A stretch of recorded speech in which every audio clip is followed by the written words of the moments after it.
Hi, today I will show you how to glue and repair broken and damaged JBL Quantum 300 headsets. This tutorial can also be used to fix JBL Quantum 200, Quantum 100, Quantum 400, Quantum 600, and any other headphones with similar defects. The most important thing for you to be able to fix a broken JBL or other headsets is that it must be fully working. The internal wires must not be damaged. Because if the wires are damaged, then you have to fix them first. So before gluing, always check that the headset is working, both left and right sides, the microphone. If the headphones work as they should, then we can move on to the gluing process. Use painter's tape to tape the areas where you don't want glue on. Without damaging the wire, you need to slightly loosen the damaged parts so that more glue can get inside the damaged area. Then put the headphones back the way they were originally, so that the glue locks them in position.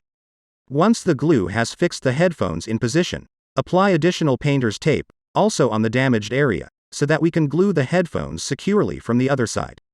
You will need baking soda to ensure that the headphones never get broken in this area again, as it forms instant cement when combined with super glue.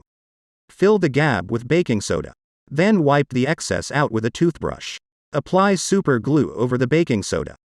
Apply baking soda on top of the super glue again to make a cement.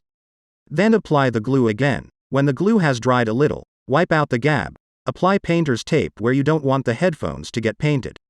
Then cover the glued area with black nail polish, so that it doesn't look too bad. Remove the painter's tape so it doesn't glue together with nail polish. Remove the painter's tape on the other side. Apply new painter's tape so that the damaged area is free for gluing. Then pour super glue into the gap. Spread baking soda over the top of the glue to get instant cement. Wipe off the excess baking soda. If you want, you can use a metal file to file off the excess cement so that it is not so obvious.